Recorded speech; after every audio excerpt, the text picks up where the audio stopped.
Hello दोस्तों, welcome to DS campus. DS campus में आप लोगों का स्वागत है। अभी हम लोग पढ़ रहे हैं भारत के जो आधुनिक वैज्ञानिक थे उनके प्रमुख शोध क्या थे और उनकी उपलब्धियां क्या थी और उनका योगदान क्या था भारत के लिए। तो जो हमारे आज के अभी के वैज्ञानिक हैं वो हैं मेघनाथ साहा। तो मेघनाथ साहा जी का जन्म 1893 में हुआ था और इनकी मृत्यु 1956 में हुई थी, यानी कि इनका जीवन काल 1893 से 1956 ईस्वी तक थी। मेघनाथ साहा भारत के एक महान खगोल वैज्ञानिक थे। खगोल विज्ञान के क्षेत्र में उनका अविस्मरणीय योगदान है। उनके द्वारा प्रतिपादित थर्मल आयोनाइजेशन के सिद्धांत को खगोल विज्ञान में तारकीय वायुमंडल के जन्म और उसके रासायनिक संगठनों की जानकारी का आधार माना जा सकता है। ठीक है, यानी कि जो इन्होंने थर्मल आयोनाइजेशन के सिद्धांत को दिया था उसको खगोल विज्ञान में तारकीय वायुमंडल के जन्म और उसके रासायनिक संगठन की जानकारी का आधार माना जाता है। खगोल विज्ञान के क्षेत्र में उनके अनुसंधानों का प्रभाव दूरगामी रहा। ठीक है, और बाद में किए गए कई शोध उनके सिद्धांतों पर ही आधारित थे। एक खगोल वैज्ञानिक के साथ साथ साहा स्वतंत्रता सेनानी भी थे।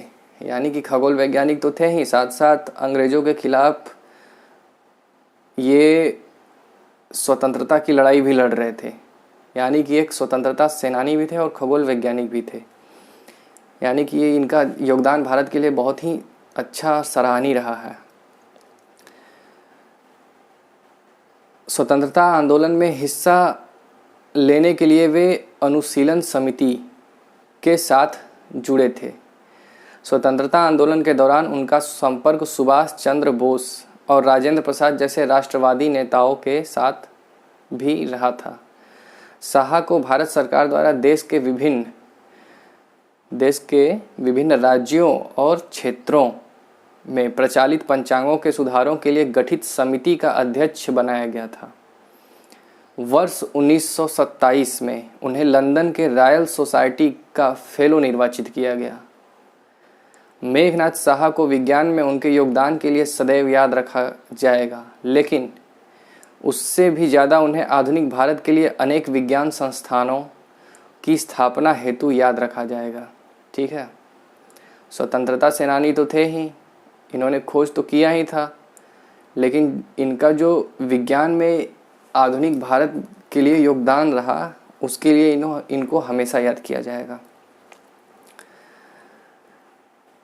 1933 में उन्होंने कलकत्ता, जो कि वर्तमान कोलकाता है, में इंडियन फिजिकल सोसाइटी की स्थापना की।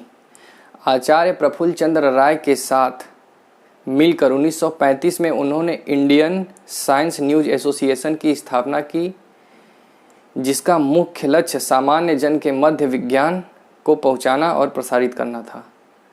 1949 में उन्होंने इंस्टीट्यूट ऑफ न्यूक्लियर फिजिक्स की स्थापना की, जो बाद में Saha institute of nuclear physics के नाम से जाना गया।